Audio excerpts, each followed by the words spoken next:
Bonjour à tous. Avant de démarrer cet entretien, je vous invite à participer à la grande campagne de dons défiscalisés d'ici le 31 décembre 2023. Livre Noir souhaite récolter près de 50 000 € pour créer un pôle enquête dédié à l'extrême gauche et à l'islamisme. Merci de votre soutien.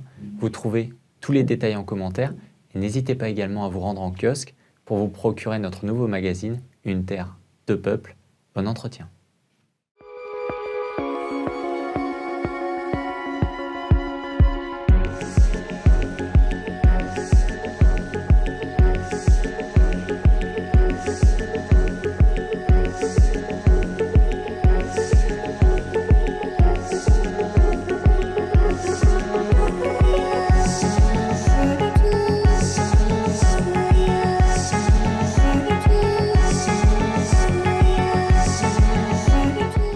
Bonsoir Paul-Antoine Martin.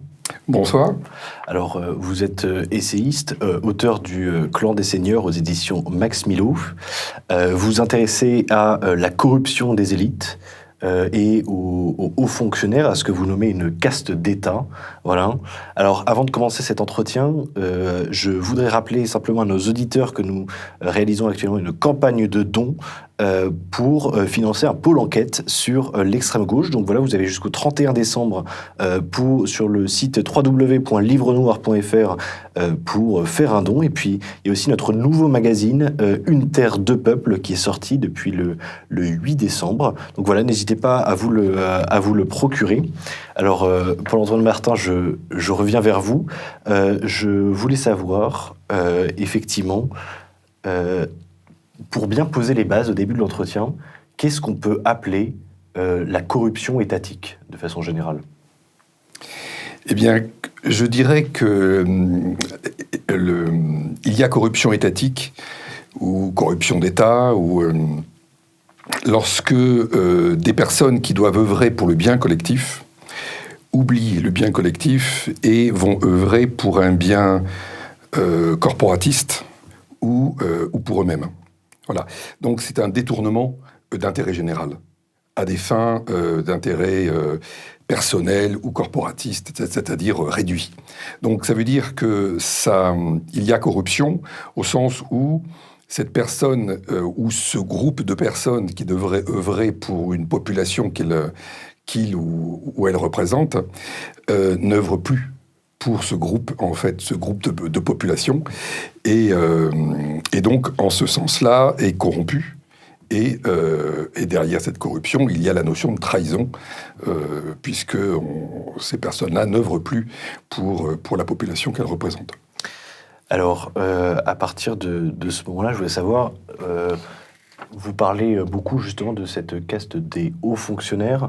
Est-ce que vous pourriez raconter un peu comment vous les connaissez, quelque part, d'où vient votre connaissance de ces personnes ? Alors, je les ai côtoyés pendant une douzaine d'années. Dans ma carrière, j'ai travaillé une quinzaine d'années dans le privé, à la fois dans une grande multinationale anglo-saxonne, qui œuvrait sur des process très complexes, très dangereux, et ensuite dans une multinationale française qui vendait des services à l'énergie. Et puis je suis rentré par la suite, complètement par hasard dans un établissement public qui donc est géré par l'État. C'est la notion même de l'établissement public, c'est-à-dire que ça ne fait pas partie de la fonction publique, mais c'est géré par l'État. Et cet établissement public était un grand port maritime. Vous en avez 7 en France. Donc c'était un de ces 7-là. Et ces grands ports maritimes, aujourd'hui, sont sous statut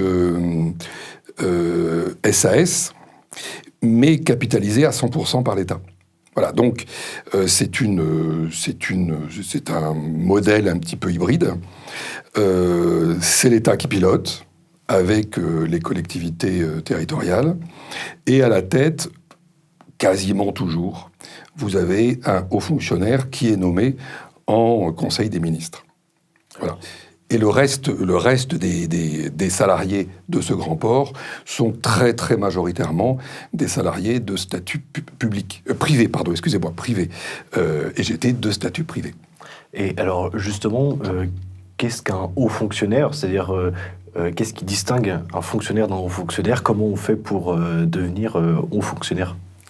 Alors, moi, je ne suis pas haut fonctionnaire et je ne suis pas fonctionnaire. Donc, je les ai observés, je peux dire ce que j'ai vu de l'extérieur. Déjà, dans la terminologie de haut fonctionnaire, il y a quelque chose qui est, pour le moins,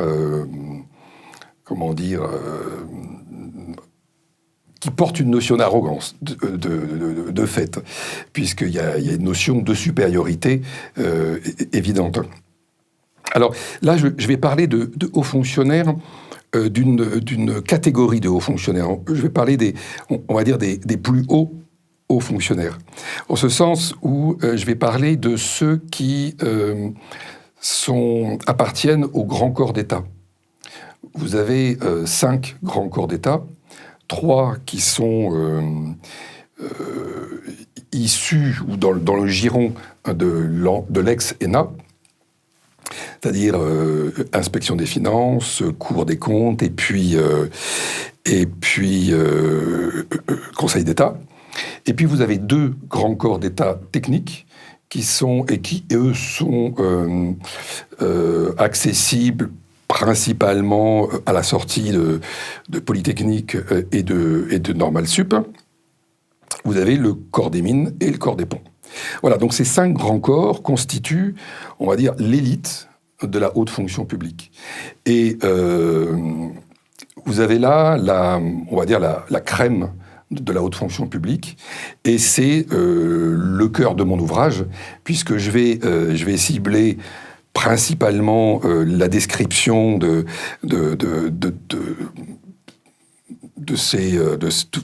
toutes ces anecdotes en fait que je raconte, mais pour tisser un état d'esprit, l'état d'esprit en fait d'une majorité de hauts fonctionnaires aujourd'hui, de très hauts fonctionnaires.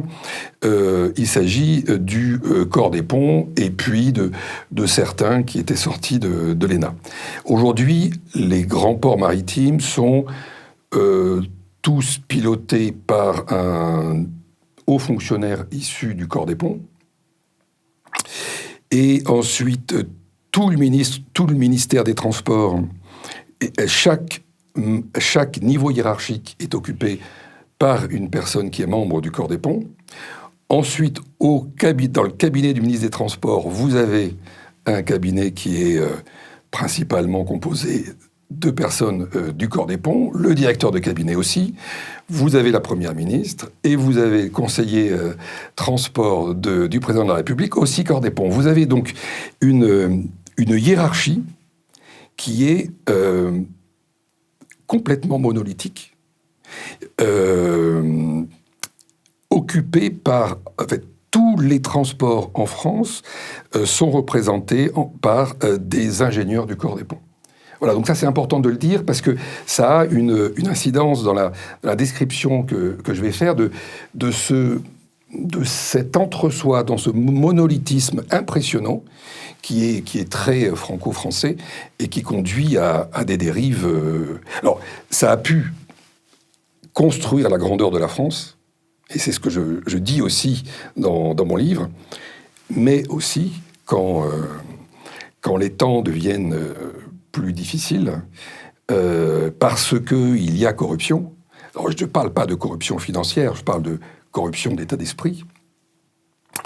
Ce monolithisme est plutôt tragique pour le pays. Alors, ce qu'on pourrait se dire intuitivement, c'est que si ces personnes sont à cette place, c'est en vertu de leur mérite, en vertu de leurs compétences. Ce sont effectivement comme vous dites, des ingénieurs du corps des ponts, donc c'est censé être effectivement de hauts fonctionnaires, l'élite de l'État. Est-ce qu'ils forment réellement une élite en termes de compétences? Alors vous avez raison, ce sont des personnes qui ont passé des concours brillants, des concours que peu de personnes, très très peu de personnes sont capables de passer. Mais est-ce qu'un diplôme est une condition suffisante pour occuper un poste à haute décision ou qui nécessitent une véritable vision, une capacité stratégique, etc. Donc ça, c'est un vrai problème, c'est une vraie question à laquelle je tente de répondre dans le livre. Et quand vous évoquez l'élite, alors effectivement, le système méritocratique en France est basé sur le succès à des concours plus ou moins difficiles. Et effectivement, les concours tels que Normal Sup, Polytechnique, l'ENA, sortir de la botte de l'ENA, c'est extrêmement difficile. Reste que ce sont des concours qui sont basés sur un savoir, sur une capacité à parler, sur une capacité à présenter des sujets, pas forcément à avoir un bon sens, un pragmatisme, une clarté de vision, une capacité empathique, enfin tout un tas de qualités qui sont des qualités, on va dire, corollaires à l'aptitude intellectuelle, mais qui sont nécessaires à construire quelqu'un d'intelligent. Voilà. Alors, pour moi, l'élite, c'est effectivement un couple de deux choses. L'intelligence, et on voit que déjà c'est différent de l'aptitude intellectuelle, comme je le disais il y a quelques instants, et puis autre chose qui est, pour moi, la vertu, une véritable vertébralité. Donc vertébralité, je l'entends par une solidité morale, une capacité éthique. Et je pense qu'il n'y a pas élite quand il n'y a pas, de toute façon, quand il n'y a pas éthique ou cette vertébralité dont je parle. Et ça, c'est un vrai sujet aujourd'hui.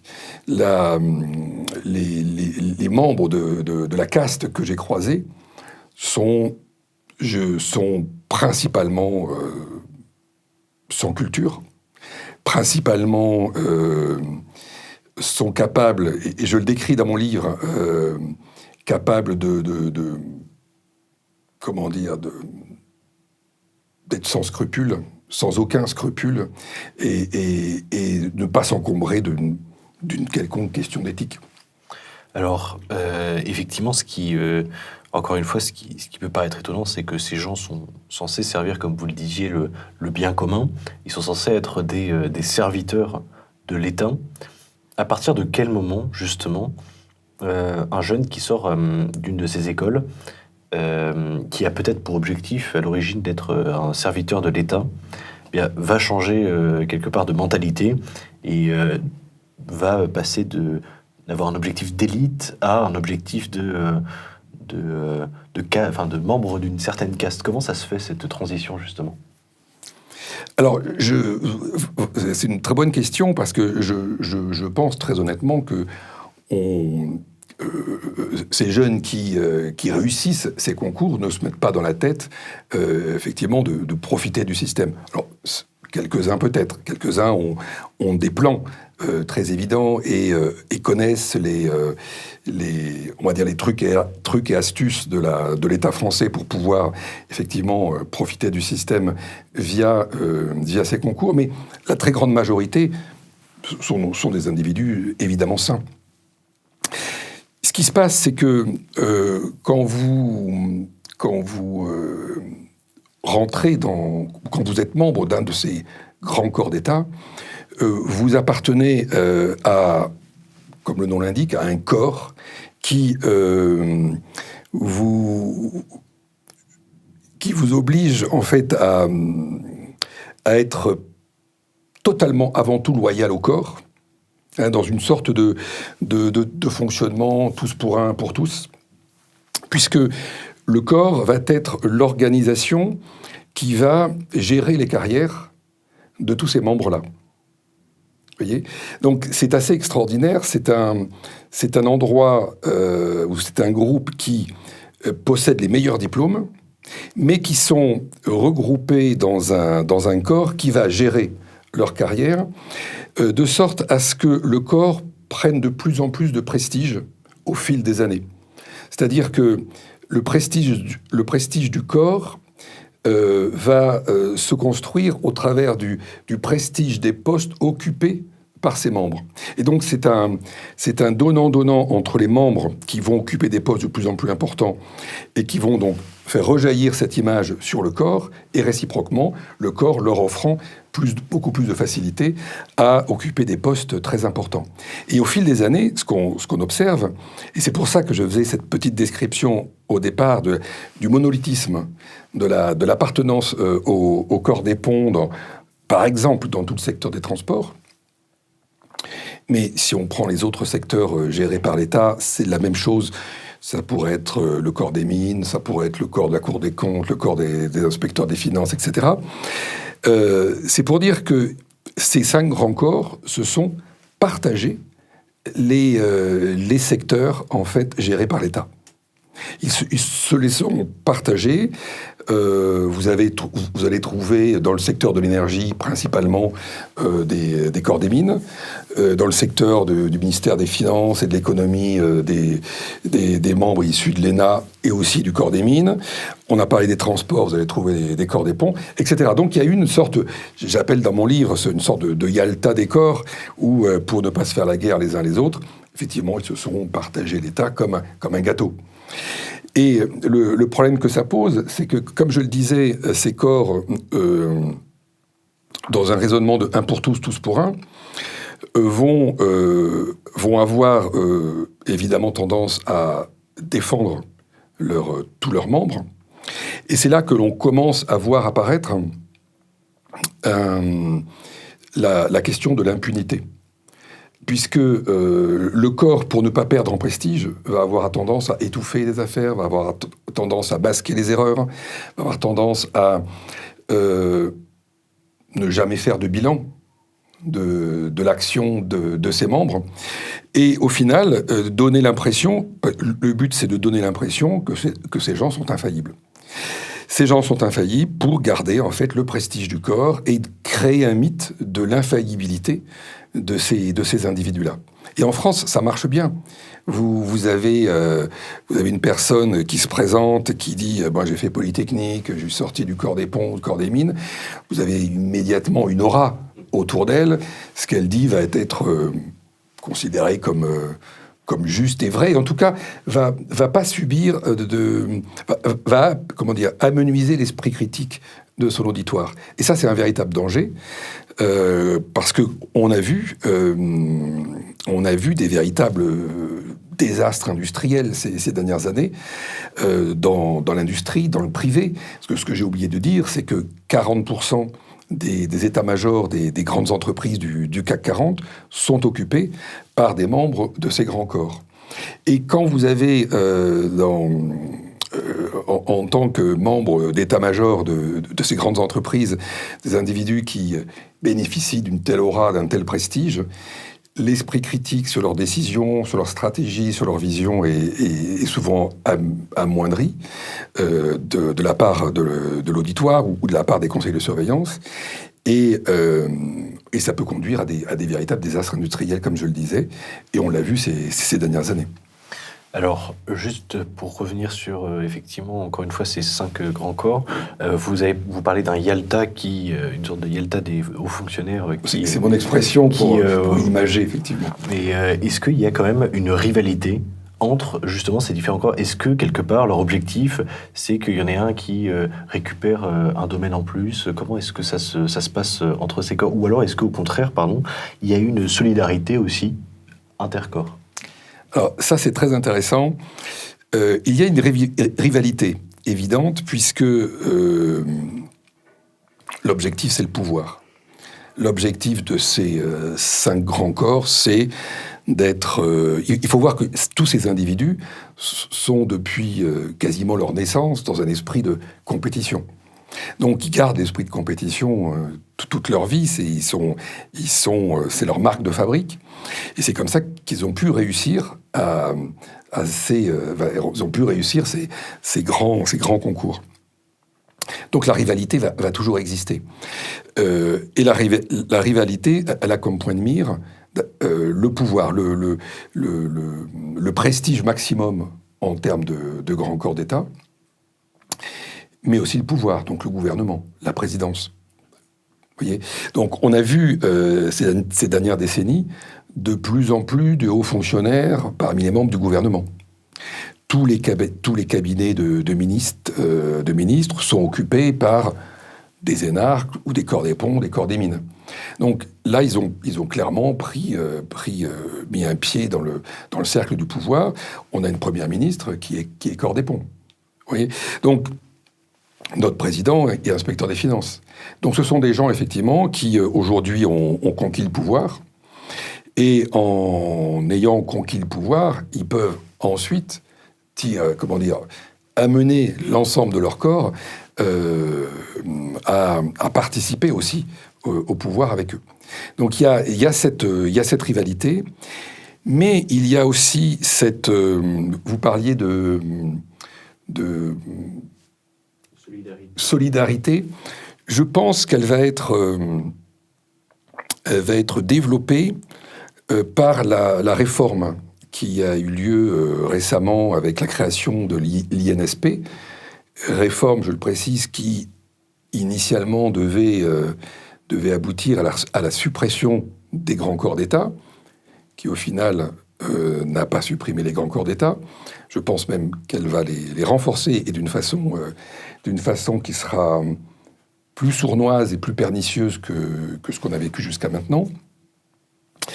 Et la solidarité, elle va probablement se construire ou se développer à partir du tronc commun, qui est la base même de l'INSP, la nouvelle grande école.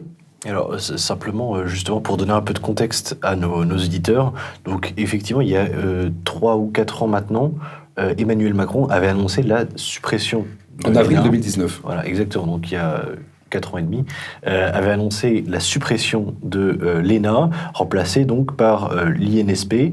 Et alors justement, ça avait pour objectif, selon Emmanuel Macron, justement d'éviter ce corporatisme dont vous parlez, et puis de permettre à des personnes venant d'horizons différents et ne faisant pas partie d'un certain milieu, justement d'accéder à des postes de hauts fonctionnaires, enfin des postes très importants. Voilà, excusez-moi, simplement pour donner un peu de contexte, je vous laisse poursuivre. Et effectivement, c'était le but initial. Et il a effectivement fait cette annonce en avril 2019, suite à la crise des Gilets jaunes, faisant le lien, lui, entre la crise des Gilets jaunes, donc cette crise à la fois démocratique, crise sociale, crise du système, et la réponse que lui apportait, c'était la suppression des grands corps. Bon. Donc comme quoi, il y a un lien, et clairement, le lien, en tout cas le non-dit, c'est cette corruption d'État dont on parlait au tout début. Donc c'est cette annonce qu'il a faite au tout début, et l'idée était effectivement de créer une sorte de vaste ensemble réunissant les grands corps aujourd'hui, créant une élite de fonctionnaires, et au départ se construisant à partir d'un tronc commun entre les différents futurs hauts fonctionnaires. Donc ce tronc commun va permettre de créer des ponts entre les grands corps comme on les connaît jusqu'à aujourd'hui. C'est pour ça que je pense que la solidarité va pouvoir se développer. Ce qui veut dire que le corporatisme sera probablement encore plus solide, encore plus difficile à combattre dans le futur. Alors, ce que vous décrivez encore une fois sur ce corporatisme, on pense un petit peu à la franc-maçonnerie aussi dans son mode de fonctionnement. Est-ce que il y a effectivement cette mentalité, voilà, à la fois népotique et aussi initiatique qu'on peut retrouver dans la franc-maçonnerie? Alors, vous faites un lien effectivement qui est très juste. Alors, il peut y avoir déjà superposition des deux, puisqu'il existe des loges uniquement ouvertes aux fonctionnaires, ce qui en dit long sur la notion de corporatisme, la notion de népotisme, la notion de réseau. Et j'en parle dans mon livre, puisque c'est quelque chose, cette fraternité, on va dire invisible, non nommée, et est plus puissante que la loi, elle est plus puissante que les obligations morales. C'est quelque chose qui dépasse, en fait, qui dépasse toutes ces, on va dire, contraintes, et qui fait que des gens vont pouvoir s'entraider jusqu'à, parfois, dépasser certaines lignes jaunes, voire rouges.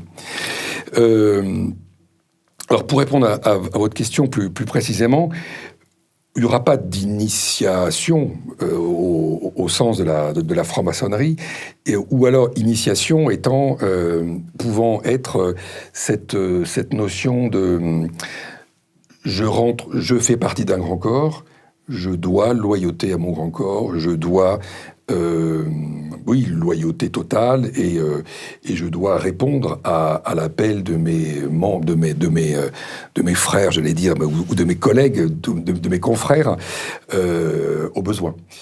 Et le népotisme, bien sûr, puisque c'est le but.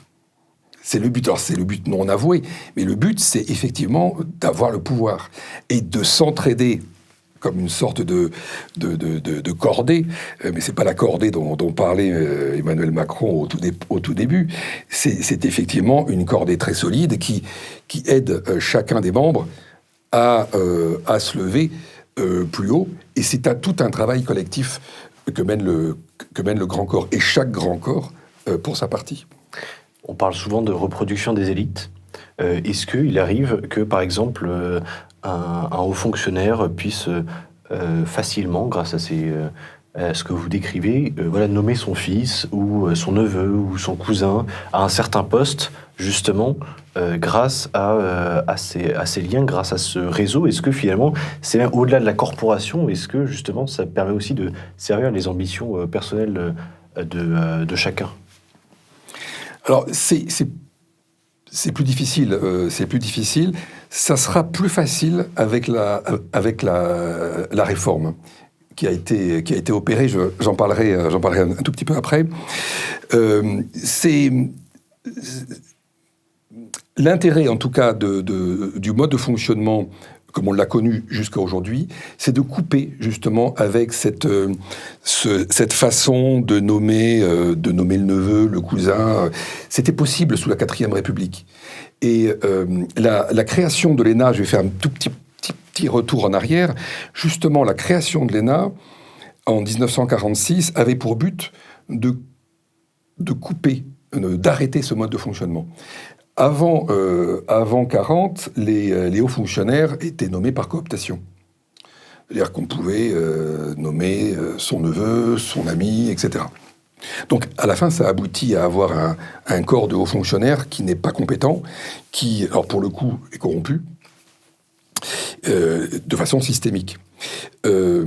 C'est en 40 que le ministre Jean Zay, qui était ministre de l'Éducation, sous le Front populaire, a longuement réfléchi à comment, en fait, la France, la haute fonction publique, qui était là qui est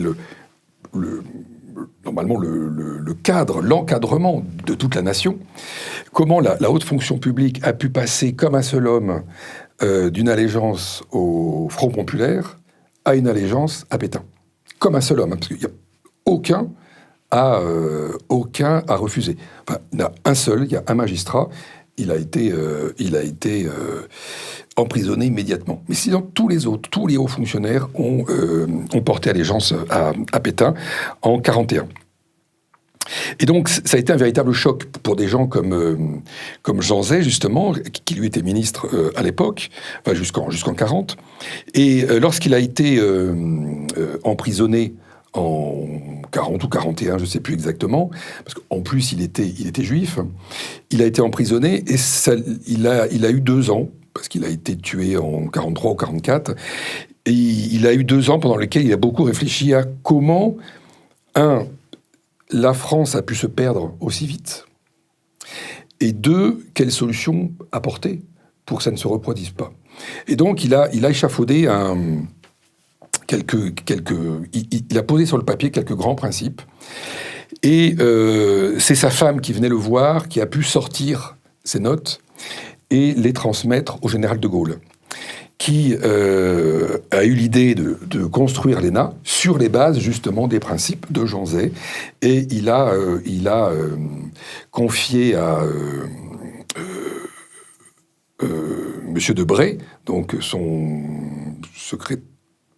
ministre, peut-être, je ne sais plus exactement quel poste il occupait exactement à l'époque, de construire l'ENA. Et l'ENA a été donc construit en 1946, et le recrutement se faisait sur deux principes. Un, effectivement, une aptitude intellectuelle importante pour gérer la complexité et être effectivement à la hauteur d'un haut fonctionnaire.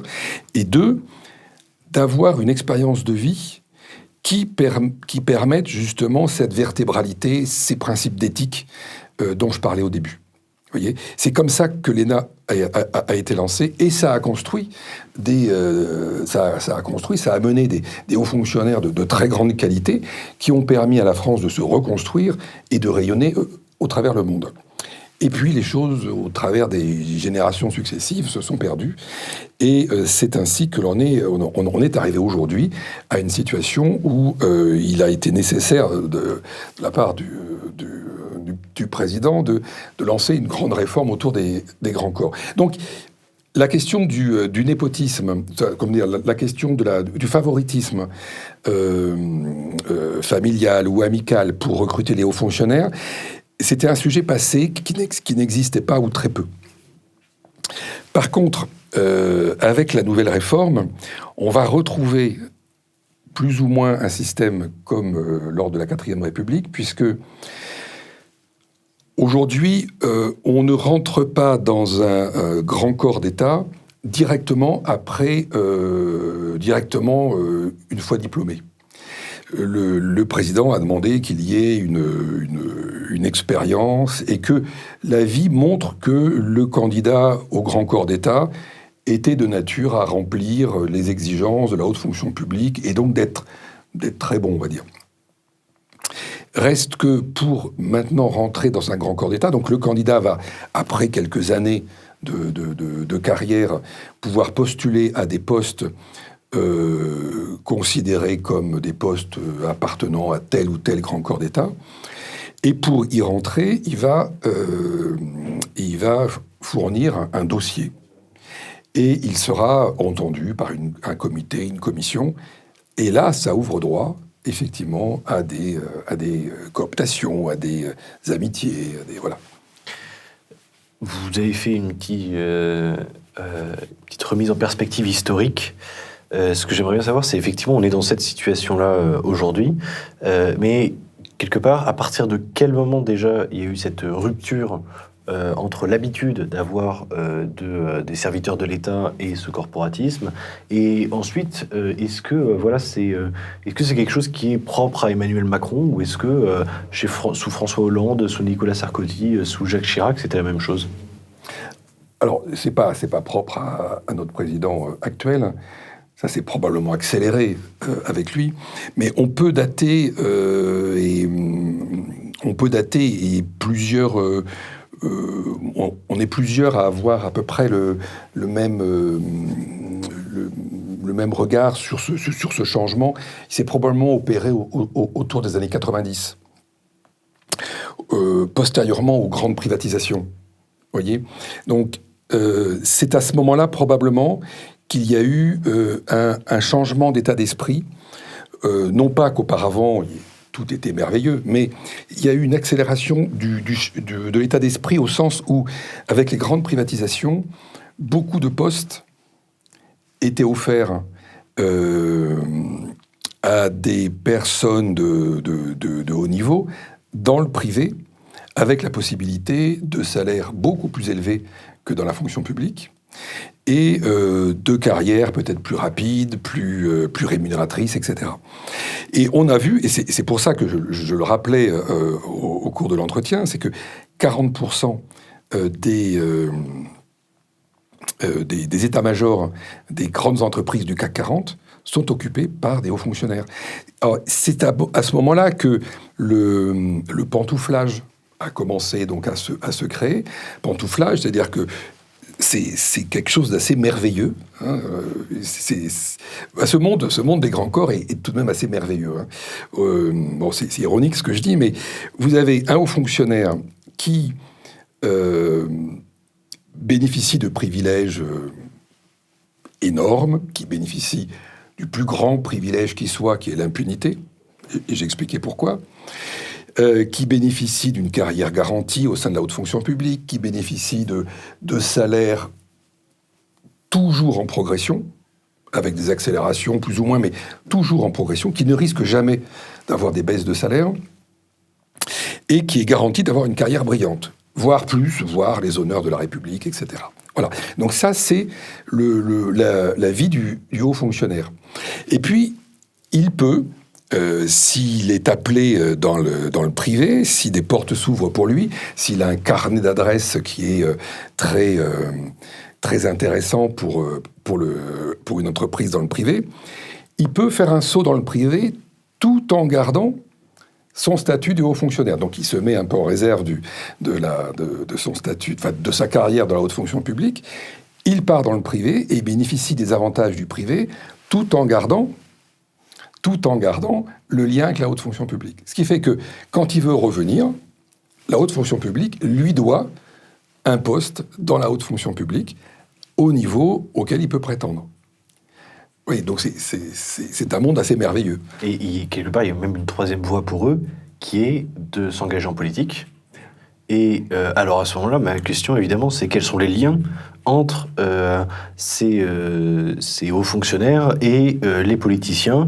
Est-ce que, quelque part, les hommes politiques sont soumis à ce corporatisme? Est-ce qu'au contraire, ils en profitent, ils l'utilisent?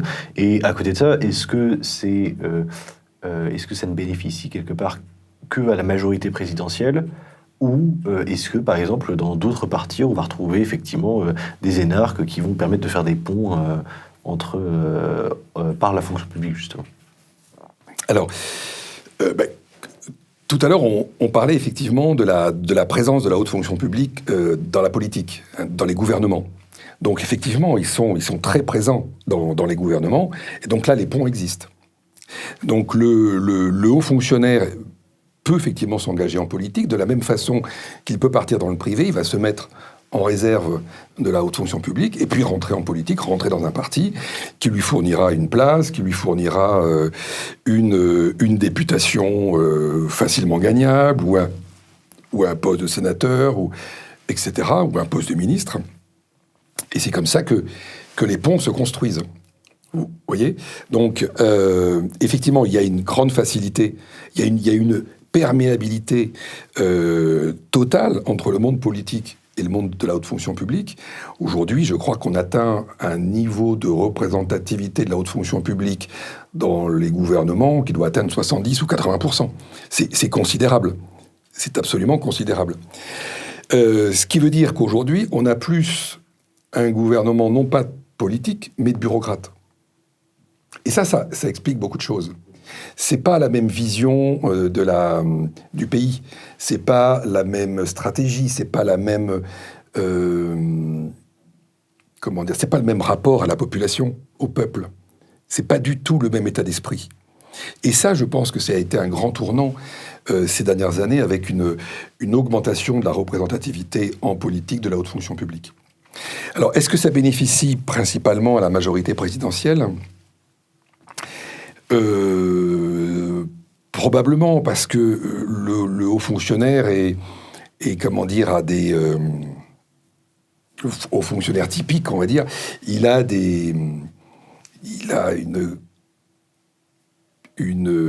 un talent opportuniste. Et oui, pour faire carrière, il faut avoir un talent opportuniste et savoir embrasser les bonnes couleurs au bon moment, etc. Donc, majoritairement, effectivement, vous allez avoir une majorité présidentielle qui va être représentée parmi la haute fonction publique, ce qui permet au rouage politique haute fonction publique de fonctionner. Il y a des partis, les partis d'extrême aujourd'hui, s'ils gagnaient le pouvoir, seraient bien ennuyés parce qu'ils sont probablement peu représentés dans la haute fonction publique. Alors peut-être à ce moment-là, beaucoup se trouveraient des accointances avec le pouvoir, mais toujours est-il qu'aujourd'hui, si on fait une photo, il y a une représentativité plutôt beaucoup plus faible dans la haute fonction publique que pour la majorité présidentielle. Alors, j'aurais un apparent paradoxe que vous saurez résoudre, je n'en doute pas, c'est le recours au cabinet de conseil. C'est-à-dire qu'effectivement, vous expliquez que dans la situation actuelle, il y a chaque grand corps a son précaré, qu'il a ses postes, etc. Et puis, d'un autre côté, on voit qu'il y a eu un appel massif au privé. On pense évidemment à McKinsey, mais il y en a bien d'autres qui ont été moins médiatisés. Mais voilà, un appel à des entreprises donc américaines, allemandes, enfin qui viennent de différents pays pour justement rendre des rapports, des travaux à l'État. Est-ce que justement il n'y avait pas une concurrence entre la haute fonction publique et justement ces cabinets de conseil? Et à ce moment-là, pourquoi un gouvernement macroniste, donc plutôt corporatiste vis-à-vis de ses hauts fonctionnaires, a fait appel autant à ces cabinets de conseil? Ça peut aussi être du corporatisme, au sens où ces grands cabinets de conseil sont aussi... leur strate supérieure est occupée par des anciens copains de promotion, des amis qui eux aussi ont des diplômes assez semblables. Donc c'est un entre-soi. Il y a l'entre-soi entre politique, haute fonction publique, entre grands corps, mais aussi avec les états-majors du CAC 40, avec les états-majors de ces grands cabinets de conseil. C'est ça l'entre-soi, on va dire, généralisé, qui gouverne. Et puis, il y a eu aussi, il y a, je crois, jamais eu, depuis l'entrée en fonction de notre président, autant de ventes d'entreprises, de fusions, d'acquisitions, et ça a fait travailler énormément de cabinets d'affaires sur la place parisienne, sachant que notre président est issu d'une banque d'affaires. Donc ce sont des renvois aussi d'ascenseurs, des renvois de services. Alors comment les cabinets de conseil vont rendre service au pouvoir? Par des renseignements probablement, par des...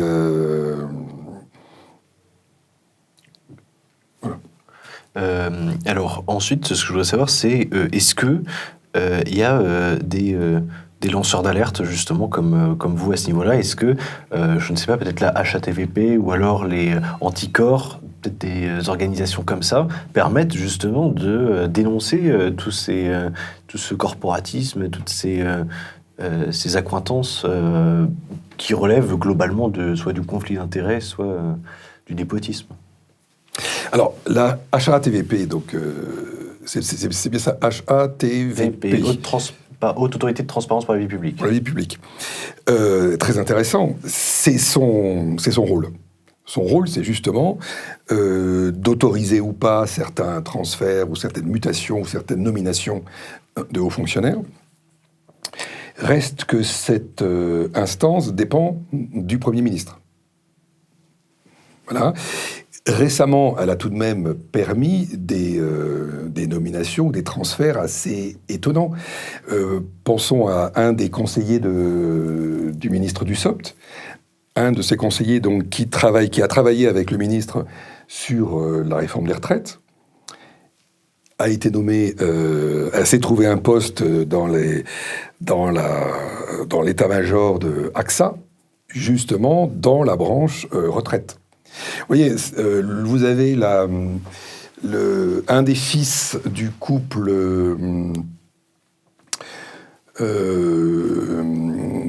Buzyn-Lévy, qui aujourd'hui est conseiller au ministère de la Santé. C'est compliqué d'imaginer que la HATVP a pu accepter en toute objectivité ce genre de nomination. Ça pose vraiment question sur sa transparence, sur sa neutralité. Voilà, c'est pour ça que je rappelais qu'elle dépend du Premier ministre. Anticor, c'est complètement différent. C'est une association qui, elle, dépend tout de même du Premier ministre, au sens où elle obtient excusez-moi, là, obtient une autorisation à ester en justice de la part du Premier ministre. Mais c'est une association indépendante. Voilà. Après, vous avez quelques lanceurs d'alerte. Le livre que j'ai fait, je crois qu'il est unique en son genre, où c'est pas une enquête journalistique. Vous avez eu plusieurs journalistes qui ont fait des enquêtes remarquables sur la haute fonction publique. Ce que j'ai voulu montrer, parce que j'ai côtoyé ces personnes pendant 12 ans au quotidien, sur toute la hiérarchie dont je parlais au début, j'ai voulu montrer leur état d'esprit. Voilà. Une enquête journalistique ne va pas montrer un état d'esprit, elle va montrer des faits, elle va montrer effectivement des situations. Moi, j'ai voulu montrer comment ces personnes-là se comportaient, comment elles vont raisonner entre elles et comment elles vont orienter leurs actions en fonction de leur corporatisme. Et ça, c'est un éclairage plutôt nouveau et qui me semble, alors c'est un éclairage psychologique et qui me semble est absolument fondamental pour comprendre comment ils fonctionnent, pour comprendre comment ils vont colorer leurs actions du corporatisme et de l'allégeance qu'ils ont à leur corps. Et ça me paraît essentiel pour comprendre en fait le fonctionnement de notre haute fonction publique et des fois des décisions qui paraissent totalement aberrantes. Pour terminer, on a brossé un portrait très noir de justement toute cette haute fonction publique. Il y a un discours un peu simpliste, peut-être, vous me direz, qui consiste à dire tous pourris, et puis voilà, de toute façon, ils sont tous corrompus, etc. Est-ce qu'il reste quand même quelque part de fidèles et loyaux serviteurs de l'État, des personnes qui refusent d'entrer dans ces corporations et qui parviennent quand même à avoir certains postes? Est-ce qu'il y en a qui sont parvenus peut-être de l'intérieur qui dénoncent ça de l'intérieur tout en conservant leur poste? Mais voilà, est-ce que quelque part c'est tous pourris, ou est-ce que il y en a quand même qui sont à féliciter et qui essayent de bien faire leur travail? Alors, dénoncer ça de l'intérieur, c'est impossible. C'est strictement impossible. Puisqu'il y a à ce moment-là un refoulement immédiat qui serait opéré, et la personne se suicide dans sa carrière immédiatement. Par contre, le tous pourri, non, effectivement, ils sont loin d'être tous pourris. On parle d'un état d'esprit un petit peu général, mais vous avez des résistants, même des grands résistants à l'intérieur de cette galaxie. Moi, j'ai côtoyé... mais je pense que la masse critique, quand même, correspond à l'état d'esprit dont je parle. Il y a une masse critique qui correspond à cet état d'esprit. J'ai côtoyé quelques grands serviteurs. Et le problème, à chaque fois, c'est qu'ils ne sont pas restés. J'ai côtoyé quelques grands ingénieurs des ponts qui avaient une véritable stratégie, une véritable vision, des grandes qualités. Mais le système qui, il faut le dire, pousse à la médiocrité, les a poussés à sortir. Parce que ces brillants ingénieurs ont dérangé le système. Donc ils ont été poussés vers la sortie. Et ils ont été à la fois en les stigmatisant, voire en les moquant, vous voyez. Donc j'ai assisté à des choses assez étonnantes. Et ces gens-là donc, sont partis dans le privé, et ils font des carrières remarquables. comme quoi l'État a manqué a manqué des gens remarquables. Et ce qui est dommage, c'est que lui, le médiocre, ne va pas partir se risquer dans le privé, il va rester. Et le médiocre est celui qui va justement être celui qui va porter l'allégeance la plus totale au corps et avoir l'esprit corporatiste le plus profond possible. Je livre une anecdote dans mon livre où, à un moment donné, je vais dans le bureau d'un de ces hauts fonctionnaires et je le vois en train d'écrire des petites cartes de félicitations, et je lui demande ce qu'il fait, et ce même haut fonctionnaire me répond, mais tu sais, moi je fais ça tous les matins, je passe en revue le journal officiel, et je regarde toutes les nominations des hauts fonctionnaires. Et je leur envoie des cartes de félicitations, comme ça, ils se rappelleront de mon nom, et puis un jour, peut-être que je serai amené à les croiser, et ça facilitera le contact ou même une promotion. Voilà, donc il passait 1 heure, 2 heures, 3 heures, tous les jours, à faire ce genre d'exercice. Ensuite, c'est les cocktails, ensuite, c'est les réceptions, ensuite, c'est... Donc il y a à l'extrémité des gens qui, effectivement, jouissent d'une telle impunité, jouissent d'une telle facilité à la carrière automatique, qui n'ont plus besoin d'être compétents ou de se poser la question de répondre, de s'impliquer dans les problèmes, ils vont plutôt s'impliquer dans la progression de carrière. Donc ça, c'est le côté extrême, mais j'ai parlé c'est l'extrême corporatiste, mais l'extrême dont je parlais, les grands serviteurs, oui, ce que j'ai constaté, c'est qu'ils sont quasiment obligés de partir parce qu'ils étouffent dans ce système-là. Et ça, c'est tragique pour le pays. Parce qu'on, comme je le disais, on perd les grands. On perd les grands. Et alors, à ce moment-là, qu'est-ce que vous préconisez quelque part pour renverser cette caste? Et quelque part, est-ce que c'est avec un bulletin de vote, peut-être que pour un candidat, est-ce que c'est plutôt, selon vous, par une prise de conscience collective? Comment est-ce qu'on peut justement parvenir à enfin briser ce système? Eh bien, déjà, si j'ai écrit ce livre, c'est pour aider à une prise de conscience. Alors, ce livre circule plutôt bien. Je sais qu'un ancien Premier ministre récent l'a lu et a été effaré, mais on lui a confirmé que tout ce qui était dedans était juste et vrai. J'ai de bonnes raisons de penser qu'il a eu l'oreille de l'Élysée. Donc c'est un livre qui circule plutôt très bien, parce qu'il est facile à lire et donc il est dressé autour d'anecdotes. Donc d'abord il y a la prise de conscience. La prise de conscience de cet univers qui est caché, mais à dessein. Il est discret justement pour pouvoir agir plus facilement. On les voit pas, les hauts fonctionnaires, on les connaît pas, ils ne sont pas élus, donc la population n'a pas conscience en fait de cette strate qui finalement possède le pouvoir, parce qu'aujourd'hui ce sont eux qui possèdent le pouvoir. Ils vivent dans un angle mort démocratique. Alors ça, c'est à mon sens le plus important, au sens où, ce que je disais, ils sont pas élus, mais finalement ils ont le pouvoir.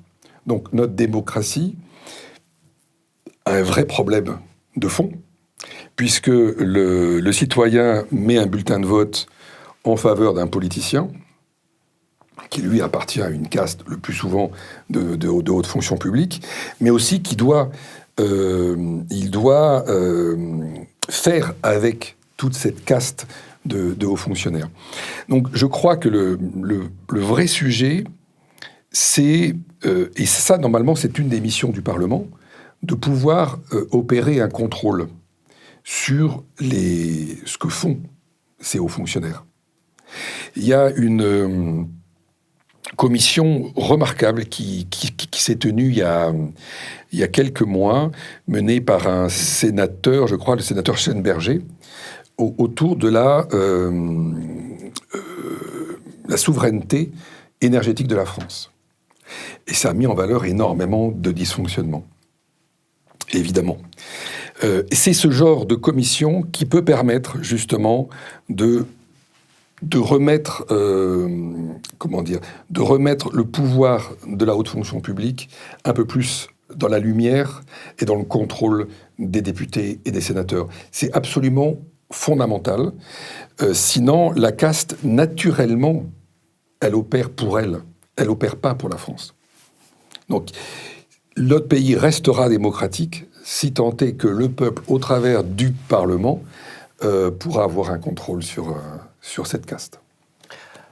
Paul-Antoine Martin, vous êtes donc, comme je le disais en début d'interview, auteur du Clan des Seigneurs aux éditions Max Milo. Voilà.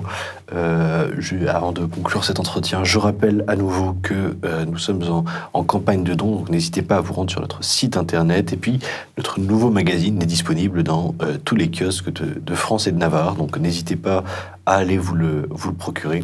Merci beaucoup. Merci. Chers amis, je suis très heureux de vous annoncer la sortie du nouveau magazine Livre Noir en kiosque le vendredi 8 décembre et déjà disponible en prévente sur notre site www.livrenoir.fr. Ce second numéro, nous l'avons intitulé « Une terre, deux peuples ».